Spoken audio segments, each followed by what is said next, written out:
Welcome to the Side Hustle to Small Business podcast powered by Hiscox. I'm your host, Sanjay. Throughout my career, I've had side hustles, some of which have turned into real businesses. But first and foremost, I'm a serial technology entrepreneur. In the creator space, we hear plenty of advice on how to hustle harder and why you can sleep when you're dead. On this show, we ask new questions in hopes of getting new answers. Questions like, how can small businesses work smarter? How do you achieve balance between work and family? How can we redefine success in our businesses so that we don't burn out after year 3? Every week, I sit down with business founders at various stages of their side hustle to small business journey. These entrepreneurs are pushing the envelope while keeping their values. Keep listening for conversation, context, and camaraderie.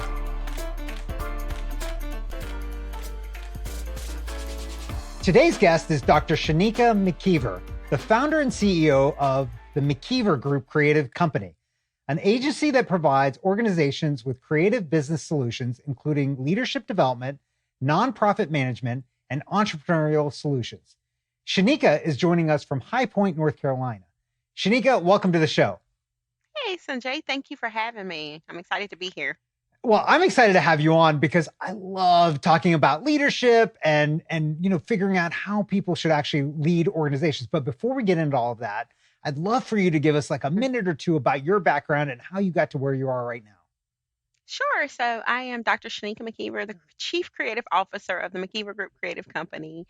And I would say I have been in this space for a little over a year. I took my leap of faith into full-time entrepreneurship on June 24th. And so my background that kind of led me here was just having, the experience of being in philanthropy for over 15 years, working in the grant making space, working in the fiduciary and banking side of that business, and then moving over to the fundraising side gave me a lot of transferable skills in business and entrepreneurship, and then having the opportunity to go back, get a PhD in leadership studies. My research focused on how do entrepreneurs develop as adaptive leaders. And that's where I kind of found my passion in leadership, developing disadvantaged populations like women and people of color, and really helping them utilize their lived experience and how they see themselves as leaders. And so that I have the research that shows these services are needed. So that's where a lot of my business stems from, is trying to respond and create safe spaces for women and people that look like me to be able to kind of, show up as their most authentic self and in purpose. And so that's kind of how I started my business. It started out as a side hustle that I was doing for a few years while I was working full time, and then just kind of, got into a space of where I really thought I was going to transition to a learning and development career, and it just didn't happen like that. And so after being a little frustrated with the role that I was in and the person I was reporting to, I was like, you know what? We're just going to see how this works. And sometimes that leap or that bet on yourself is the biggest risk that you take, but it's the one that's most well worth it. So here I am a year and about a month and a half later. Yeah. So what's funny about your story is you did all of this schooling to learn about entrepreneurship and then ended up having to use it basically on yourself to launch your own thing. And so I love that. Was this your first time starting a company on your own? Did you do anything when you were younger, like side hustles, like Yes. entrepreneurship? Okay. Tell me about them. Sure. So I was the side hustle queen. And a fun fact for me is I actually went back to school to get the PhD to be able to kind of organize my thoughts to do the work that I'm doing now. Like I never really had intentions on going into that tenure track academia space, but really wanted to kind of be like, okay, how do I be an entrepreneur? How do I do these things? But what I would say kind of my younger moments, my mom's a crafter. So we always made things coming up, and her girlfriends had their side hustles, and they would go to these craft festivals. So growing up, I was just always making something with my hands. So one of my first side hustles was, I don't know, us millennials, we used to have these bandanas we used to wear back in the day. And so my mom taught me how to sew. I knew how to sew. And so I had a sewing machine. And so I started hustling these little bandanas that you tie on your hair to like all of my friends and the people that I went to church with. Or I would sell like cookies and cakes to like my siblings because I love to bake. So that's kind of where some of my initial side hustles started. And then as I went into, adulthood, I was always, making something on the side for someone, some type of handmade item. And then kind of when I was working on my PhD program, I knew that I wanted to start a business, but I didn't have the capacity to like launch my consulting firm. And so I loved making things that was kind of like my stress reliever. And I had kind of taught myself how to make these beautiful satin bonnets. And so I kind of launched my side hustle with my handmade products business in 2017 because that was my stress relief from my PhD, but it also gave me a way to make a few dollars on the side. So I kind of started hustling on bonnets and then stationery. And then that led to me and my sister doing a t shirt business, and now I do a little bit of everything in addition to my actual consulting firm. And so, yeah, I guess I'm a serial entrepreneur in that um, aspect, but did a lot of sole proprietorship things in my younger years, or people, just paying me off to the side to do their resume or write a paper, or, those type things. So I Right. think it's something that's always been in me that I Yeah. just, knew that I wanted to do at some point, but it happened a lot sooner than I expected. Yeah. Did you have any entrepreneurs in the family that you saw as you were growing up, like parents, siblings, uncles, aunts, anybody like that? Yeah, I mean, I had a few, but mostly it was like most of the people, they had their jobs and then they kind of just had their side hustles as well. And so, seeing that you could do both, and I encourage people to, keep your job until you're financially set to kind of go into full-time entrepreneurship. I'm not a proponent of go quit your job and you haven't made the proper preparation. Like, no, don't do that. Work as long as you can and as long as it makes sense, especially if you have brick and mortar or something that's going to take, like a little bit more long term bills. But my family, I would say, it was more so side hustles, and then my dad had a business venture here and there. But yeah. Yeah.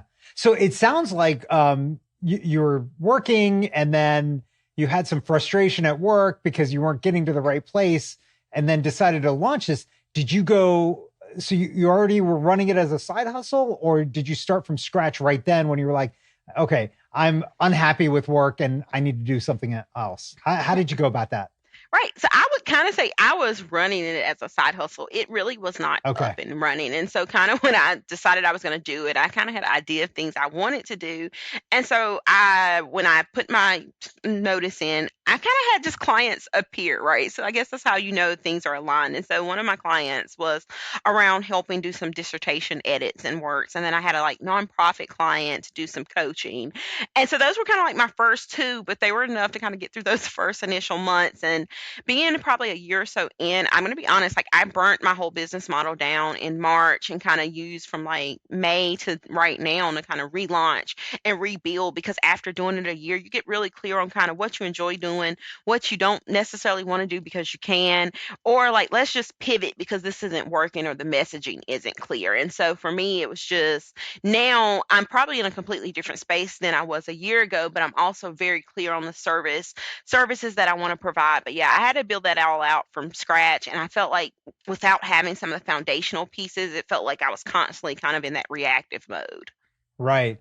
So it sounds like those first clients that you took were just basically whoever showed up, not Right. necessarily it was the thing that you wanted to do. Is that accurate description I'd there? say that was that's probably super accurate. It's like, yeah, we gotta Yeah. make some money. I can do this. Um, but Yeah. now I think I'm a lot more clear and I have clarity around what I want to do. So, I've turned some things down. Like, with me having a background in philanthropy, a lot of people assume that I write grants. And I'm like, no, I don't write grants for organizations because I teach, organizations how to build out a fundraising strategy or have a development plan so that it's more sustainable and long term Right. versus paying a grant writer. And people are like, aren't you leaving money on the table? Yeah, but just because I can do it, that's not what I'm passionate about. And that's not, Right. the intention that I need to be doing in my work. So, Yeah. I can recommend you a grant writer, but that's not what I do.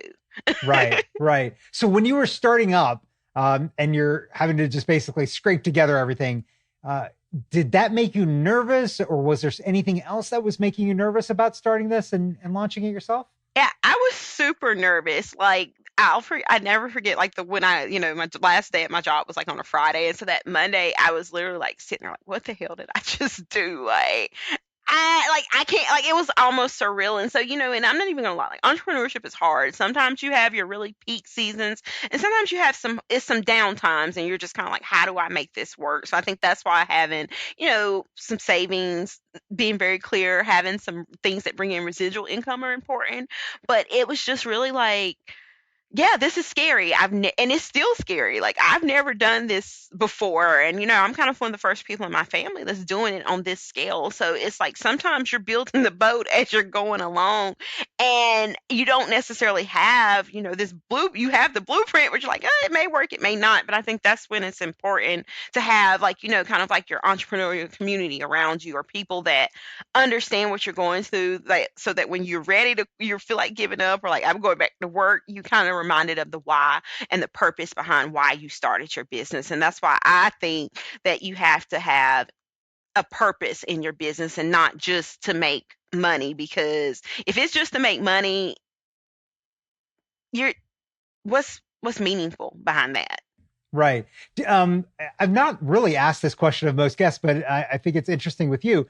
Did you get any kind of pushback from family when you did this? Because it's like, Shinika, you've got this PhD, you had this good job, and you quit. Like, what is happening? Because that was running through your mind of like, oh my God, what did I just do the Monday after the last day of work?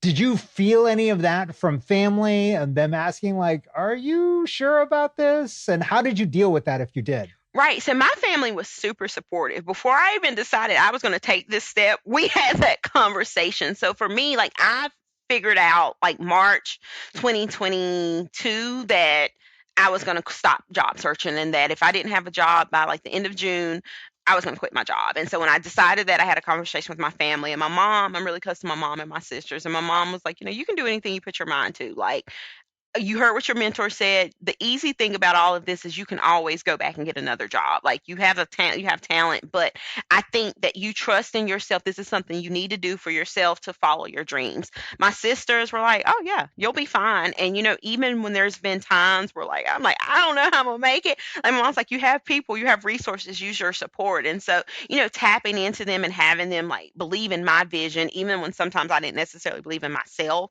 has been priceless. Because like my mom, she doesn't like allow me to sit on my pot, as we call it. She's like, okay, you can have your moment, but you got to get up. Like you can't stay there. And so I think Right. having that those people behind you, from having that family support, it makes it a lot easier. But I mean, no, they were on board with it. And even today, like I tell people, I'm really fortunate because I feel like I'm living the dream. Like it really feels like I'm living a dream. And so, because every day I get to wake up and do the work that I love to do and help people. So, yeah, I Yeah. was fortunate that I have supportive people around me that believe in my vision.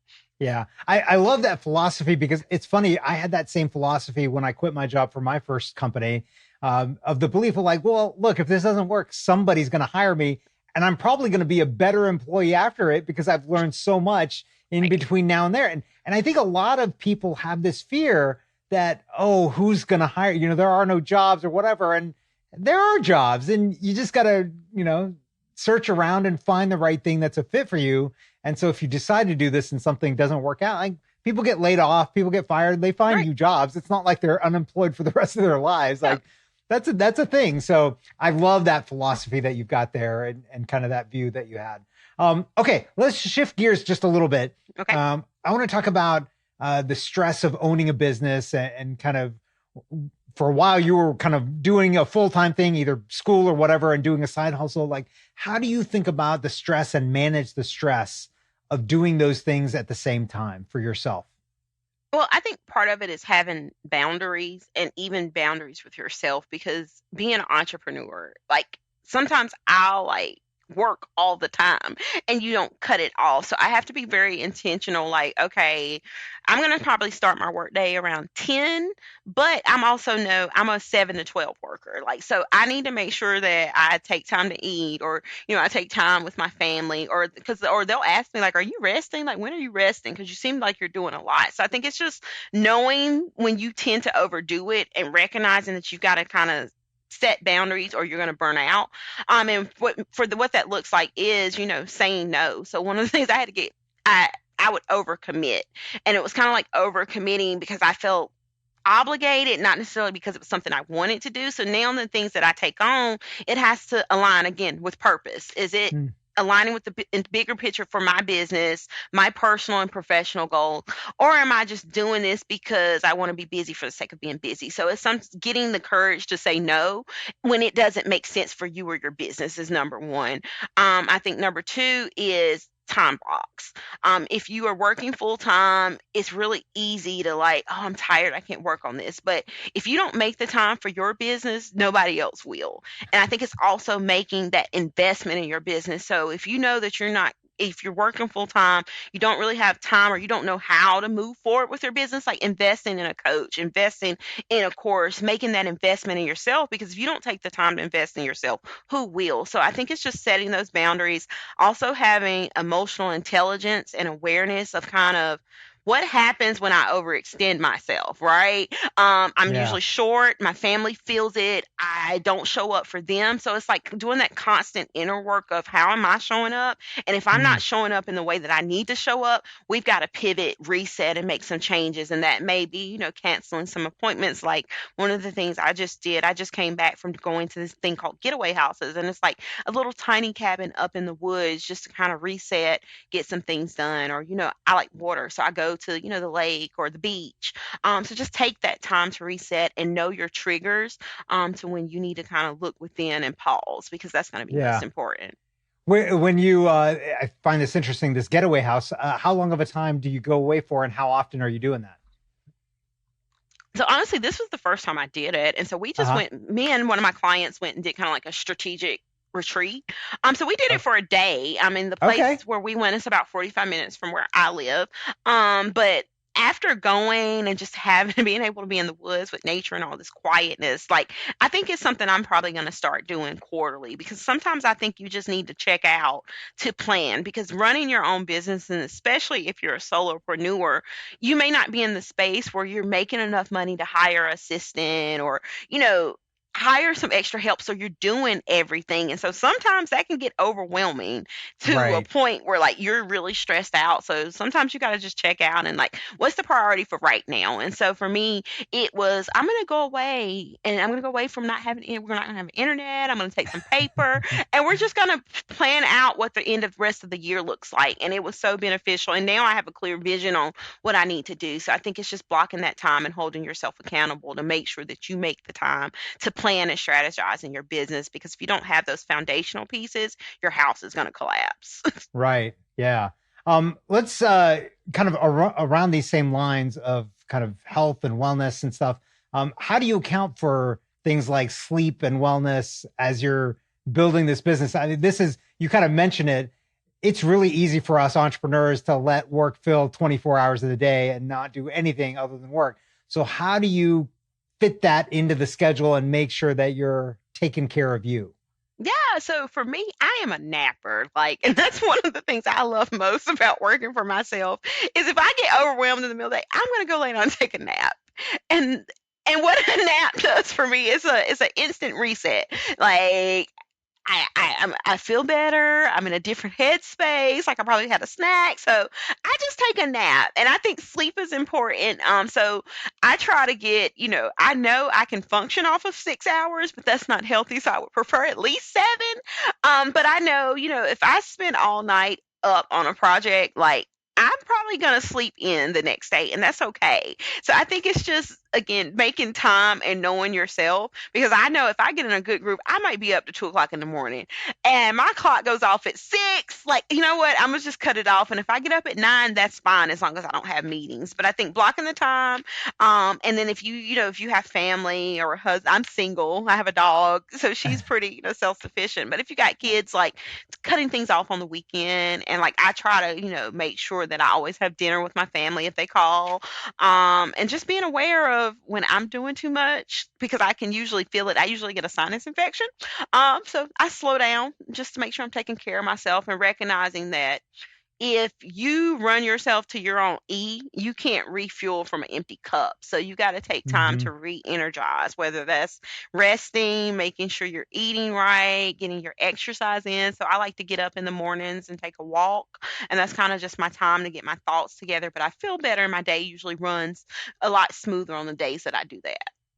I think, Shanika, I think you've just identified the biggest benefit of being an entrepreneur is be able to take naps whenever you Right. want. Right. Right there, right? Like you work for somebody, you can't take naps in the middle of the No, day. There no. you go. So that's number one reason for being an entrepreneur. Naps whenever you want. Right. I From the love it. napping queen.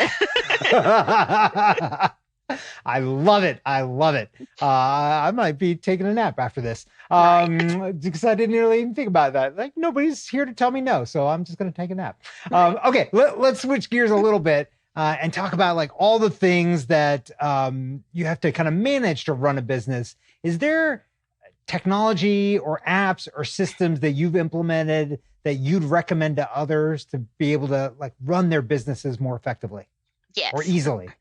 Yeah. So one of the things I recommend to business owners, especially if you provide a service, is kind of implementing your own system or process. So like what's your signature methodology? So like for me, my signature methodology that I use with my clients and that what I apply to my business is the A to the third E methodology, which is where you kind of identify your strategic priorities, where you're feeling stuck, where you're having challenges, you gain awareness of where change needs to occur, you align that in that passion and purpose, and then you adapt using adaptive leadership, which is made up of cultural competency, ability to manage knowledge, critical creating synergy and adaptive vision, and then you execute those things. So breaking it down in actionable steps that are attainable. But so that's kind of how I do it. But I, encourage people to kind of really think through that. One of the things that I've also used recently that has been a game changer is Chat GPT. And I know a lot of people are against AI, but kind of it's with anything else if you use it responsibly. And I don't necessarily use it to like do things for me. What I use it for is to organize my own thoughts. And so, Okay. doing data dumps. And one of the things that I found to be most helpful in ChatGPT is first of all, it's a language system. So the more you interact, the more you feed it information, the more you are specific in your prompts, the better information you're going to generate out. So if you find yourself, not being able to hire an assistant, like you can use ChatGPT to help you generate social media content, to help you create templates for your business, like emails, help you automate systems. If you have a chat bot, you can, use it to interact like that. So that has been a game changer for me because it helps me work a lot more efficiently and effectively. Hmm. I am also a big proponent of lists, whether it's virtual or I'm old school. I like notebooks, so I keep a to-do list. I have kind of like my master to-do list. I have my priority to-do list, and then I have the things that need to happen today um, to-do list.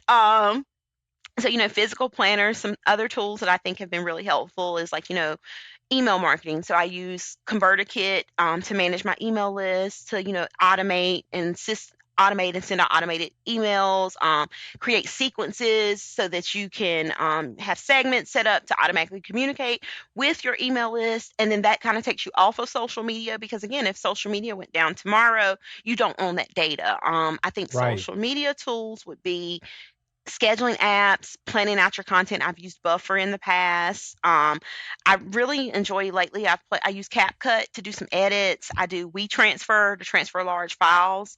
Let's see what other. Those are kind of a few of the good ones. And then I use Yeah. Dubsado as my CRM system, and it has a lot of functionality within it. And then I think Calendly and Canva are the Yeah. tools I use quite frequently. Yeah. So I got to ask you about the list since you're old school with the paper lists. Yes. Do you do them every day, like to figure out what do I need to do today? Like, is Yes, this a daily? Is this a it daily is. thing? First thing in the morning, or First thing in the morning, and my preference is I have a day design planner. So I have like three planners, but my day design is my daily planner. And what I uh love huh. about this planner is how the pages are laid out, is that it has kind of like your 8 to 8 schedule. So you can schedule out your day. Then it has your top three things that need to happen today.